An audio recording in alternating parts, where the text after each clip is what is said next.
아름다운 고향을 한번 다시 만들어 보고 싶습니다. 자신과 책임, 이 두 가지의 단어를 말씀드리고 싶습니다. 세상이 변하기 때문에 우리 생각도 계속 바뀌어야 합니다. 자기 스스로 전략적으로 행동하지 않더라도 전략적으로 이해하려고 생각하고 그게 된 자기 말에 대한 책임을 져야 됩니다.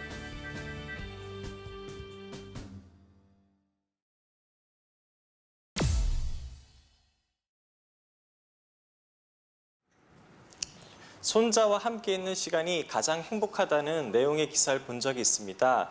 그렇다면 손자들에게 물려주고 싶은 나라는 어떤 나라인지, 그리고 만약에 손자가 정치를 하겠다면 어떻게 하실 건지, 말리시지 않으신다면 전수해줄 가장 중요한 노하우가 있다면 하나만 말씀해 주십시오. 예.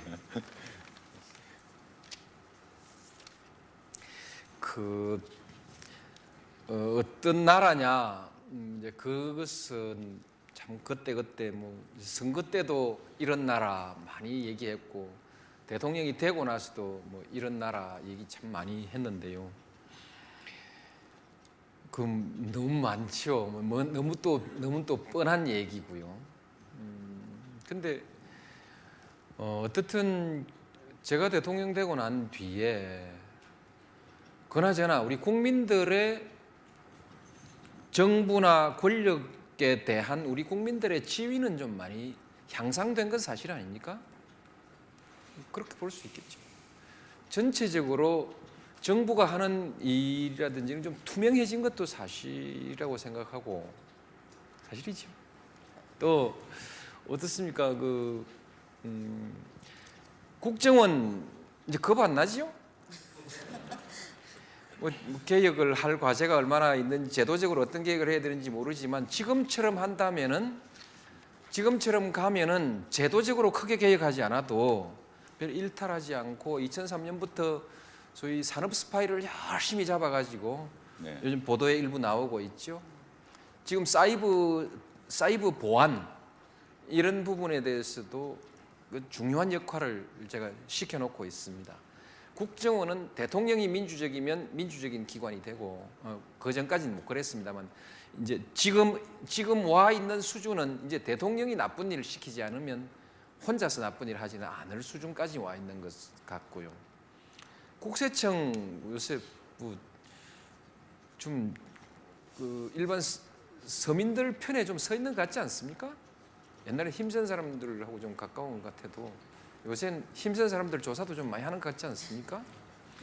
전체적으로 나는 국민의 지위가 좀 향상되고 사회가 좀 더 투명해지고 이렇게 가고 있는 거 아니냐 그렇게 생각합니다. 정치도 소위 특별한 힘을 가진 사람, 힘센 사람들끼리 유착했던 구조는 다 갈라져 버렸어요. 경제계, 재계, 또 정당 안에서도 대통령과 당, 또 그렇죠 권력기관, 네. 언론하고도 옛날에는 언론하고도 뭔가 좀 쑥덕쑥덕하는 것 같았는데 요새는 뭐 그런 건 없고 서로 적절하게 견제하는 관계로 간 것 같지 않습니까? 오히려 이제 이런 것이 사회의 구심력을 떨어뜨릴까 봐 좀 걱정은 됩니다만 그냥 전부 특별한 이런 나라 하는 게 특별한 나라가 없고 그냥 민주주의가 조금씩 더 발전해 가는 나라, 우리 경제에 대해서 좀 전망이 좀 더 서는 나라. 그다음에 이제 지금 당장 그렇게 고통스럽지 않고 몸 아플 때 치료비 걱정 너무 심하지 않고 아이 놓으면 아이 넣으면 보육 걱정, 교육 걱정, 취직 걱정, 노후 걱정 아닙니까, 그죠? 이런 데 대한 어느 정도 안정적인 것이 돼 있고 멀리 내다봤을 때 뭔가 희망이 좀 있고 불안이 덜한 나라 이런 것이 이제 나머지는 뭐 자기들이 알아서 하는 거죠. 그런 점에 있어서 저는 노력을 좀 많이 한다고 했습니다. 진일보 했다 뭐 이렇게 자평도 하고 싶고요.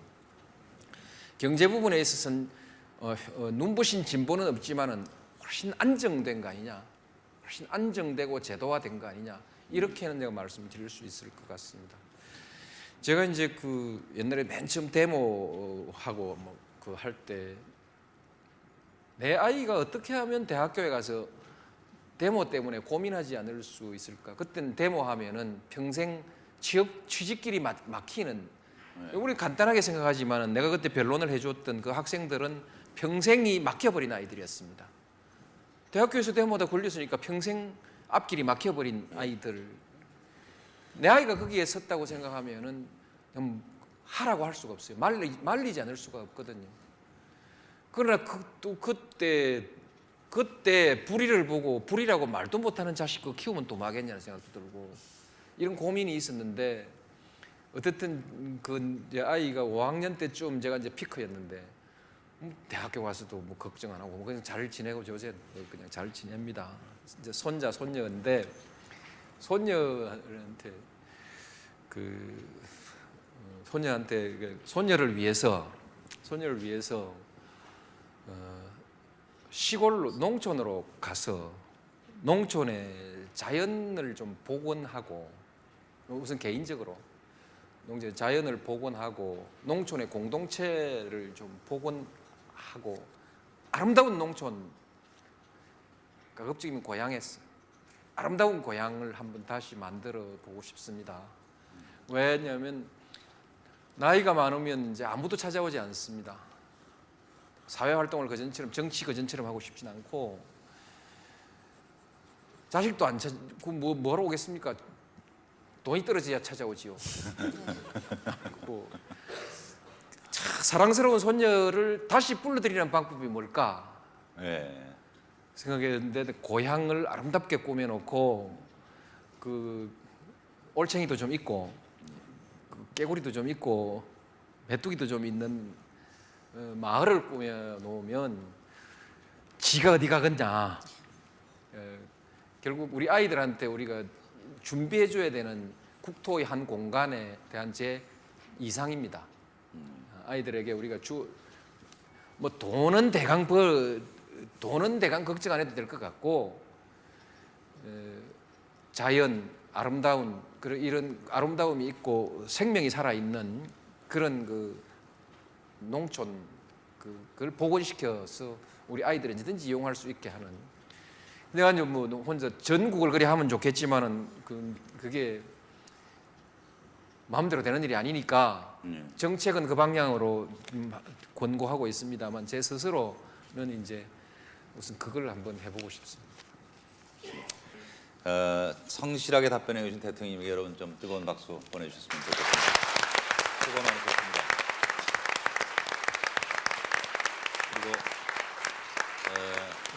오늘 조금 서두르는 듯 제가 진행도 했고요. 또 두서없이 질문이 많았습니다만은 못하신 말씀도 계실 것 같습니다. 마지막으로 국민들에게 한 말씀 해주시는 걸로 오늘 마치도록 하겠습니다.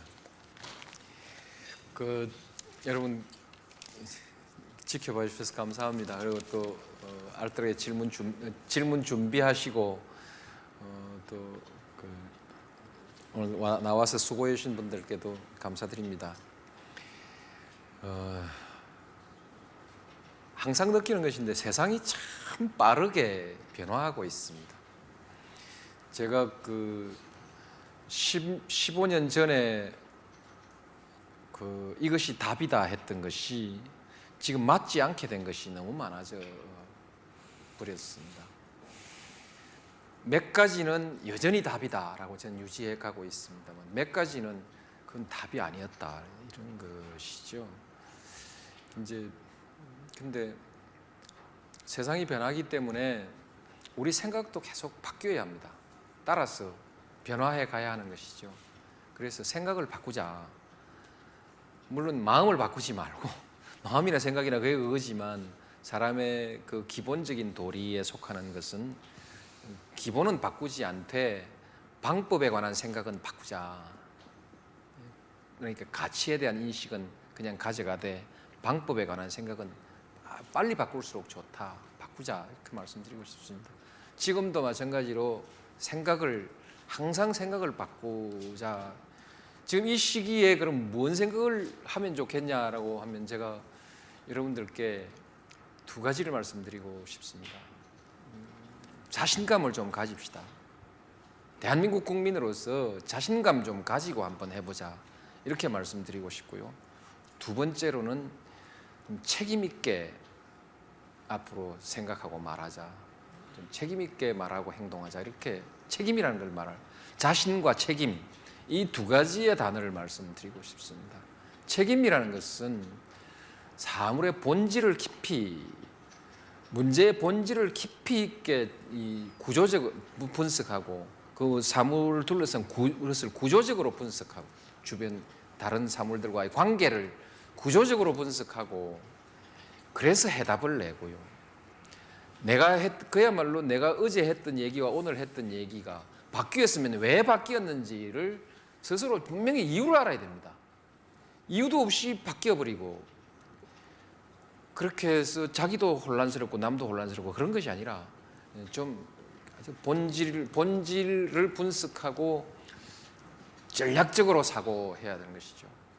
해답을 낼 때는 전략적으로 사고하고 그래서 그 대답에 대해서 내가 한 대답에 대해서 나중에 책임을 질 수 있어야 된다는 것이죠. 이것이 옛날에는 대통령에게만 필요했습니다. 대통령이 모든 것을 다 결정했기 때문에 이제는 대통령에게도 필요하고 정당하는 사람, 정치인에게도 필요하고 언론인에게도 필요하고 사회 지식인에게도 필요하고 나아가서는 이제 일반 시민에게도 필요하다. 왜냐하면 시민의 여론이 그 사회의 흐름을, 사회의 방향을 바꿔버리니까요. 네티즌들이 사회의 방향을 바꿔 나가고 있기 때문에 그래서 네티즌들도 이제 문제의 본질에 접근하고 전략적으로 사고하고 어쨌든 자기 스스로 전략적으로 행동하지 않더라도 전략적으로 이해하려고 생각하고 그게 된 자기 말에 대한 책임을 져야 됩니다.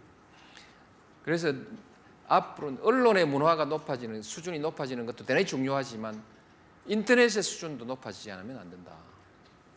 인터넷에서 오고 주고받는 논쟁, 정보 교환되는 정보의 수준이 더 높아지지 않으면 안 된다. 저는 그렇게 생각합니다. 이 점에 대해서 우리가 한번 같이 좀 생각해 보자 말씀드리고 싶고요. 오늘날 우리 한국의 소위 외교 관계라든지 안보 관계라든지 하는 소위 전략적 방향 어디로 갈 거냐 하는 데 대해서 제가 좀 상당히 분석이 잘 되어 있다 싶은 책이 하나 있어서 이건 꼭 내가 한번 여러분들 권하고 싶어서 책을 좀 들고 나왔는데요. 이거 한번 좀 읽어봐 주시면 좋겠습니다. 코리아 다시 생존의 기로에 서다라는 책인데요. 지금까지 우리가 교과서라든지 일반적인 글에서 볼 수 없었던 그야말로 이 역사의 한반도를 둘러싸고 진행된 역사의 그 본질적 구조를 제대로 좀 분석하고 그리고 오늘의 현실과 항상 대조해서 100% 맞는 것은 아니지만 상당히 많은 점에 있어서 도움이 될 만한 내용이 있습니다. 적어도 저는 이런 책을 보면서 사람들이 사고를 발전시키는데 굉장히 도움이 되겠구나 하는 생각이 들어서 그러면 왜 대통령이 지금 좌파 같기도 하고 신자유주의 같기도 하며 왜 미국한테 굴복하는 것처럼 보이면서도 자주를 하는 것처럼 보이면서 또 굴복하는 것처럼 보이는 그 이해할 수 없는 일들을 가고 있는지에 대해서 어느 정도 여러분은 이해가 되지 않을까 싶어 이 책을 꼭 한번 책을 다시 한번 앞으로 좀 보여주시겠습니까? 네, 코리아 다시 생존의 기로에 서다라는 책. 다시 생존의 기로에 서다. 예, 알겠습니다. 한번 뭐 아주 이름 있는 뭐 학자가 쓰신 것도 아니고요. 네. 그냥 한 제야 연구자가 쓴 것인데 한번 꼭 좀 그러면 뭐 달리 뭐 이 책 쓴 사람 좋으라고 제가 말씀드리는 것이 아니고 제가 여러분들한테 이해되는데 상당히 좀 도움이 될 것이다. 좀 한번 보시라고 말씀드리고 싶습니다. 열심히 하겠습니다. 하여튼 감사합니다. 감사합니다.